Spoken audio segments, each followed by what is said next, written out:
Bab 1004. Mengundurkan diri. Entah sudah berapa lama dia tidur, Audrey Han membalikkan badan dan perlahan membuka matanya. Yang menarik perhatianku adalah lingkungan yang aneh dan familiar. Audrey Han sedikit linglung, dia mungkin baru saja bangun, jadi otaknya masih dalam keadaan kurang sadar saat ini. Setelah beberapa saat, kesadarannya perlahan kembali, kemudian dia duduk dan melihat lingkungan sekitarnya. Dia merasa aneh dan familiar sekarang karena dia sudah lama tidak berada di sini, tetapi dia sudah lama tinggal di sini sendirian. Ruangan ini adalah tempat di mana dia dan Golden Ye tinggal. Setelah kecelakaan Golden Ye, ketika dia mengambil alih perusahaan untuk Golden Ye, dia selalu tinggal di sini sendirian. Tidak disangka, dia kembali lagi. Meskipun intervalnya tidak lama, tapi seakan sudah 1 abad. Audrey Han melihatnya sebentar, dia tidak bisa menahan diri untuk tidak menghela nafas dari tenggorokannya. Tidak menghela nafas masih oke, begitu menghela nafas, Audrey Han merasa tenggorokannya kering dan gatal, seolah-olah dia sudah lama tidak minum air. Dia mengerutkan kening dan melihat ke belakang, mengingat apa yang telah terjadi sebelumnya. Dia menghabiskan lebih dari 10 jam di pesawat, tetapi karena dia tidak nyaman di pesawat, dia selalu setengah tertidur ketika dia tertidur, dan waktu tidurnya sebenarnya kurang dari 2 jam dalam 10 jam.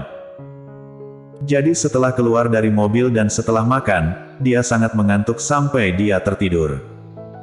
Dia tidak ingat apa-apa setelah itu. Melihat ke belakang sekarang, dia sudah makan tanpa minum air atau berkumur. Memikirkan hal ini, Audrey Han merasa tidak enak. Dia buru-buru turun dari tempat tidur, mengikat rambutnya yang panjang dan pergi ke kamar mandi untuk menyikat giginya. Dia tidak tahu berapa lama dia tidur, karena dia benar-benar mengantuk. Jika belum hamil sebelumnya, dia mana mungkin tidak bisa bertahan. Setelah menggosok gigi, Audrey Han merasakan napasnya menjadi segar, dan setelah mencuci muka, dia keluar dari kamar. "Nyonya muda, sudah bangun ya?" Suara pelayan datang dari samping, lalu dia berkata, "Tuan Muda Golden meminta kita untuk menyiapkan sarapan untuk Nyonya Muda." "Oke, di mana dia?" Audrey Han bertanya. Asisten Xiao datang menemui Tuan Muda Golden untuk pergi ke perusahaan pagi-pagi sekali. "Tuan Muda Golden memintaku untuk memberitahu Nyonya kalau mengantuk tidak perlu menunggunya, istirahat saja." Ternyata ke perusahaan. 2 orang ini baru saja kembali ke Tiongkok, apakah mereka tidak jet lag? Tetapi benar juga, menghabiskan terlalu banyak waktu di luar negeri, tidak ada yang mengurus urusan perusahaan. Sebelumnya, Audrey Han mengurusnya sendiri dan Arthur Xiao membantunya. Kemudian, Audrey Han keluar, Arthur Xiao kewalahan akan beban berat yang terlalu banyak di perusahaan. Untuk Arthur Xiao, mengikuti Golden Ye selama bertahun-tahun membuatnya mampu menangani urusan perusahaan. Selain itu, Arthur Xiao dulunya adalah tangan kanan Golden Ye. Dia telah berurusan dengan pemegang saham utama tingkat tinggi dan menengah, direktur, dan menangani banyak masalah. Pihak lain akan memberi sedikit muka pada Arthur Xiao karena persahabatan sebelumnya. Ketika Audrey Han pertama kali diangkat sebagai wakil CEO, banyak orang yang tidak yakin dengannya.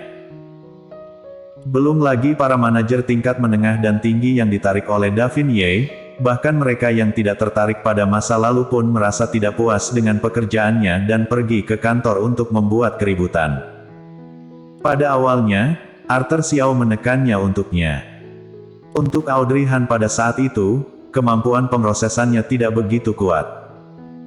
Seorang wanita hamil, Golden Ye tidak jelas tentang hidup dan matinya. Dia mampu bertahan pada perusahaan selama 8 jam sehari dan itu sangat sulit baginya, apalagi menangani masalah. Selain itu, dia belum pernah mengelola perusahaan sebesar itu, dan hanya dengan bantuan Arthur Xiao, dia perlahan menstabilkan kakinya. Diingat kembali, semuanya merupakan keringat dari usahanya. Setelah sarapan, Audrey Han kembali ke kamar dan berganti pakaian, lalu berjalan-jalan sambil menelepon kakaknya Andri Han. Andri Han menerima teleponnya. "Colden sudah memberitahuku tentang ini, bagaimana kabarmu?" Andri Han di seberang telepon bertanya dengan prihatin. Audrey Han tertegun sejenak, dan segera menduga bahwa Colden Ye mungkin memberitahu Andri Han tentang penerbangannya yang tidak nyaman, makanya dia bertanya begitu. "Kak, tenang saja, aku sudah tidur, sekarang sangat energik." "Baguslah." Begitu suara itu jatuh, Audrey Han mendengar suara wanita yang dikenalnya datang dari telepon. "CEO Han, rapat akan segera dimulai." Andri Han mengerutkan kening, baru saja hendak mengatakan sesuatu, Audrey Han berkata lebih dulu, "Kakak, kamu mau rapat ya? Kalau begitu aku tidak ganggu dulu." Setelah berbicara, dia menutup telepon. Andri Han memegang telepon. Dia meletakkan telepon, mengulurkan tangannya untuk meremas alisnya, dan tersenyum tak berdaya, gadis ini. Setelah itu, dia berbalik dan berjalan ke ruang pertemuan bersama Siskasu. "Nona Audrey sudah kembali?" Siskasu bertanya ragu-ragu. Andri Han mengangguk, "Ya." Siskasu sedikit penasaran, tetapi melihat temperamen rendah di Andri Han, dia memikirkannya dan menelannya kembali. Kali ini Andri Han kembali dan tidak tahu apa yang terjadi, selalu ada tekanan rendah di sekujur tubuhnya, yang membuat orang takut untuk mendekat, karena takut dia akan marah jika salah mengucapkan kalimat. Meski Andri Han jarang sekali kehilangan kesabaran, namun nafas yang tertinggal di sekelilingnya selalu mantap dan tertahan. Walaupun dia tidak bisa didekati pada saat-saat biasa, ketika kamu melapor kepadanya, paling-paling kamu hanya akan merasakan tekanan dari atasanmu. Tapi sekarang, itu benar-benar dingin, bahkan intimidasi. Apa yang terjadi selama periode pergi ke luar negeri? Tapi itu hanya waktu yang singkat, Siskasu memiliki 1000 pertanyaan di dalam hatinya, tetapi dia tidak tahu harus bertanya kemana, dan dia tidak memenuhi syarat untuk bertanya.